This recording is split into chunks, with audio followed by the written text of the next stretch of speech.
រូបវិញ្ញាណខាងកងទ័ព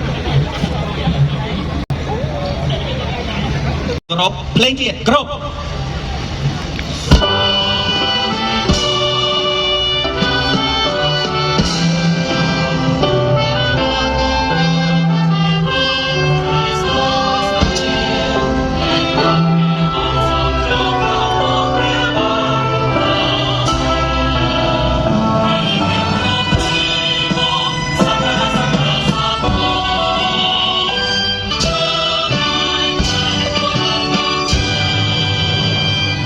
ឲ្យក្រុមយុវជនអង្គរសូមគោរពទស្សនាដោយមេត្រី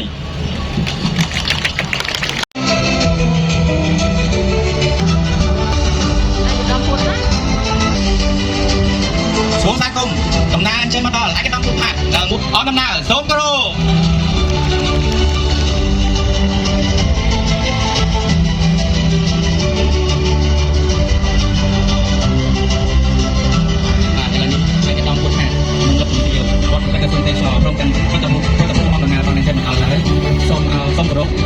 សម្រួលអេយ៉ាបតចាប់ដើមដំណើរការនៃកម្មវិធីខ្ញុំបានមីម៉ូសូមគោរពជំរាបជូនថាកម្មវិធីទីជែកលើវិធីទេសចរត្រូវបានផ្ទុកតាមឡើងក្នុងគោលបំណងចូលរួមយុទ្ធនាការការជំរុញផ្សព្វផ្សាយសក្តានុពលទេសចរកម្ពុជាគ្រប់រដូវកាលជាពិសេសគឺរដូវកាលបៃតងទៅកាន់ភ្ញៀវជាតិនិងភ្ញៀវអន្តរជាតិសូមអបអរសាទរ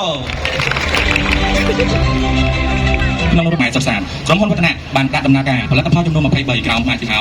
ចំនួន5ម៉ាសញ្ញាវឌ្ឍនៈក្រូតតាកនវីអេធីវនិងវីកូឡាចូលរួមសហការឧបត្ថម្ភដោយផ្ទះបាយប្រពៃណីខ្មែរនាងទាវផ្ទះបាយប្រពៃណីខ្មែរនាងទាវជំនាញទៅលើមុខម្ហូបអាហារនំបង្អែមជាពិសេសអាហារប្រពៃណីប្រចាំជាតិខ្មែរគឺនំកញ្ចក់ផ្ទះបាយនាងទាវមានជំនាញរចនាបថខ្មែរលំនាំដោយកូនតាបុរាណទាំងសោភ័ណភាពទាំងរសជាតិគឺបែបខ្មែរពិតៗចូលរួមសហការឧបត្ថម្ភដោយក្រុមហ៊ុន Best Solution ក្រុមហ៊ុន Best Solution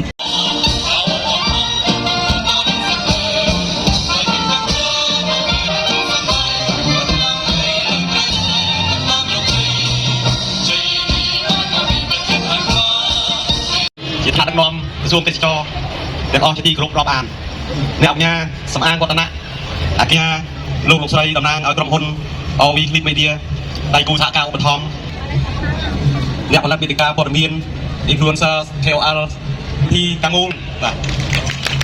យ៉ាងក្រៃលែងប្រកបដោយកិត្តិយសដ៏ខ្ពង់ខ្ពស់ដែលបានចូលរួមជាមួយអាយដាមលោកជំទាវ